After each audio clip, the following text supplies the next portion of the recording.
All right, guys, today I'm going to try to explain to you how to know when you need to become an S Corp for tax purposes. And to be clear, this is not financial advice, this is not tax advice, this is not legal advice. I suggest you consult a CPA before you make any decisions regarding your taxes and your finances.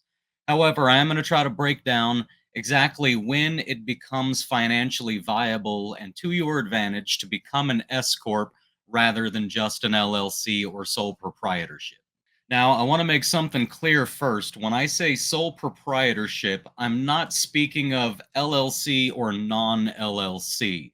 There is a non LLC that is a sole proprietorship. However, when you become an LLC, if you do not elect to become taxed as an S Corp, then you are taxed as a sole proprietorship. So, your non LLC sole proprietor business will be taxed exactly the same as your LLC sole proprietor business unless or until you become an S corp. However, you cannot become an S corp until you become an LLC. So if you haven't filed for an LLC or a C corp or some other legal entity, but if you haven't become at least an LLC, you cannot be taxed as an S corp and you will always be taxed as a sole proprietor unless or until you get your LLC. So, how are sole proprietorships taxed? Whether they're an LLC or a non LLC sole proprietorship, the way that you're taxed is you take all the revenue that your business made. So, if a total of $150,000 went through your business this year, then you deduct, let's say 50. Let's say 50 was your overhead. That's what you paid for your work vehicle, for your CRM, for materials you bought, etc. At the end of the year, $150,000 moved through your business. 50,000 of it was in the form of expenses that are tax deductible, and this leaves you with $100,000 of what we're going to call profit. So on that $100,000, if you're a sole proprietorship, one of the tax disadvantages, I suppose, of a sole proprietorship is what they call the self-employment tax. And the self-employment tax is Social Security and Medicare. And when you add the two of them up together, because you're paying your portion and the portion your boss would have paid if you had a regular W 2 job. So self employment taxes are 15% of the total profits. And like I just said, profits are considered to be all of the money left over available to be distributed and paid out to you after the business's operating expenses have been deducted from your total revenue. So you have $100,000 left over in profit. That is income for you. You're going to pay $15,000 minimum taxes on that $100,000, which would be $15,000 total out of that $100,000 profit. You're going to pay this no matter what if you're not an S Corp. Now, if you are an S Corp, it works a little differently. As an S Corp, you're required to make yourself a W 2 employee. You have to give yourself a salary. And the way the IRS wants you to do this is they say that it just needs to be a reasonable salary for what you're doing, but they don't define reasonable. A lot of people will say, I had one accountant tell me that $25,000 salary was just fine out of $100,000 total profit. And I've had other people say that you never want to go below 50. I've had other people say that you want to look at the market and figure out what you would be paid on the open market as a W 2 employee working for another company. But you have to find a reasonable salary to pay yourself. And for the purpose of just doing some math here on this channel, we're going to go with 50%. So if you made $100,000 that gets to be your $100,000 this year, then when you file for your S Corp, you're going to say, I'm going to pay myself $50,000 salary this year. So when you pay yourself that $50,000, you're still paying the 15% self employment tax on that $50,000, which is now $7,500 instead of $15,000. The other 50,000 out of that 100. So now you've paid yourself 50 grand and you're going to pay 7,500 in self-employment taxes into that 50 grand. That's what you're going to pay to the government for making 50 grand. The other 50 grand out of that $100,000 profit, you still pay to yourself, but you do not pay self-employment taxes on that other 50,000. So at the end of the year, if you have an S corp, you're going to keep an additional $7,500 in your pocket that you otherwise would have been paying in self-employment taxes to the IRS. So the total value in this scenario of $100,000 profit, the total difference between a sole proprietorship tax structure or an S corp tax structure, the difference is $7,500 that now stays in your pocket that would not have stayed in your pocket. And I do want you to keep in mind, you're still going to pay income taxes. That's not the same as the self employment tax. That's only Social Security and Medicare. You still will have to do your income taxes on the total $100,000, but you've saved yourself $7,500. So now let's look at another scenario. Let's say that your total profits, instead of $100,000, what if your total profits were only $50,000, which is about the median income for the average American? So if your total profits that you pay yourself after all your business expenses are gone, if your total profits were $50,000, then now you're only going to pay as a sole proprietorship, not an S corp, at $50,000. Now your total taxes for that, just self-employment taxes, is going to be $7,500 in self-employment taxes. If you become an S corp at $50,000 profit, if that's your total income and you're an S corp, then all you're going to save, because let's say you go ahead and use that 50% number again and you make your salary 50%, all you're going to save now is $3,750, which isn't nothing.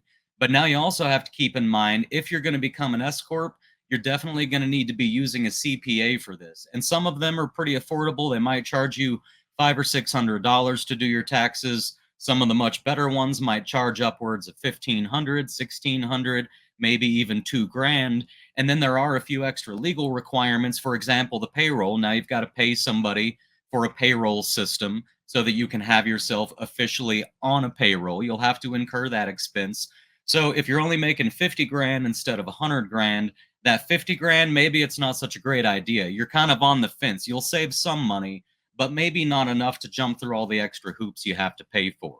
However, once you get above that 100 grand mark, especially, the higher your revenue becomes, the higher your income and profits get, the more of an advantage it is for you to move to an S corp. So what you want to do if you're building and running your small handyman business is you want to try to figure out throughout the year what your profits are looking like. And if you're only profiting 50 grand a year, maybe you can wait a little while. But when you start approaching, let's say 65, 75, 85 grand a year, the closer you get to that $100,000 a year, the more you should be thinking about filing your taxes and electing to become an S corp. And again, you're still an LLC. You build your LLC first. That's your legal entity. There's a link in the description of this video, by the way, for Northwest Registered Agent. They will form your LLC for you for $40 plus whatever your state filing fees are. When you see the other guys that say they do it for free, they don't do it for free. By the time you get to the end of that, you've been nickel and dimed either way. Northwest Registered Agent, they just charge a flat $40 plus whatever your state filing fees are, and all the other guys also charge whatever your state filing fees are. They're not going to pick up that tab for you. So use my link, go get your LLC.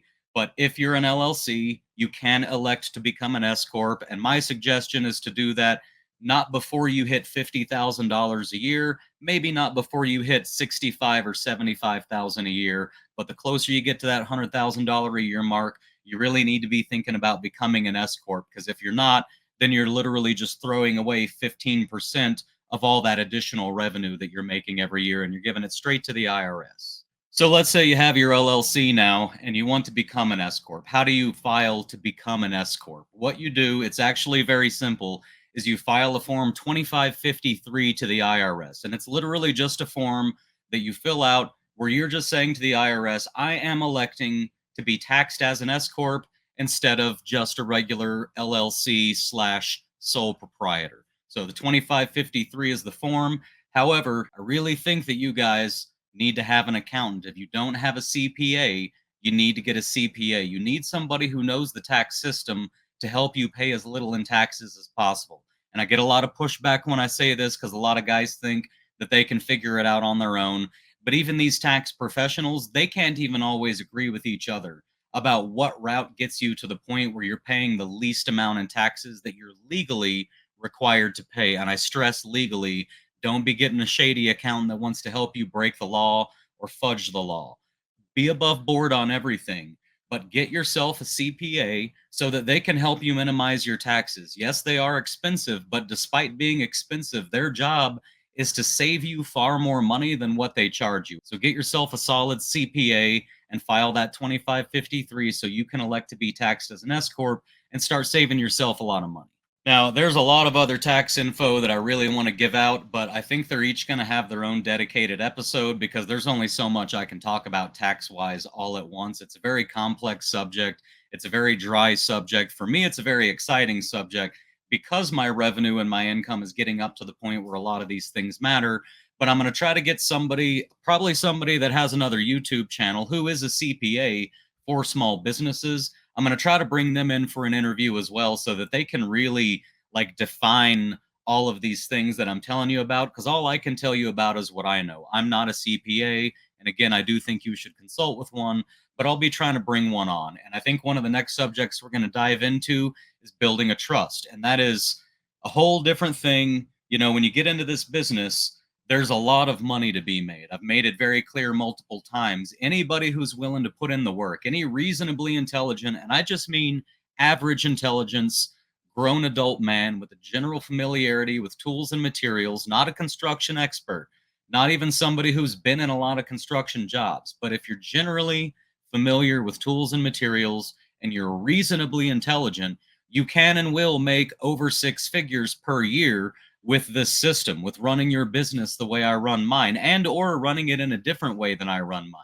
And once you start getting over six figures a year, that's when a lot of these things like becoming an S corp, building a trust, all sorts of other stuff, all of them start coming into play. So for the last time, I'm going to say this as many times as I can. Please talk to a CPA, at least get a free consultation with a CPA and just ask them, what can you do for me? And what would it cost me to have you do that? So you at least make your decisions with all of the information that you need at hand. And with that, I love you guys. I hope you're out there killing it, and I'll see you on the next one.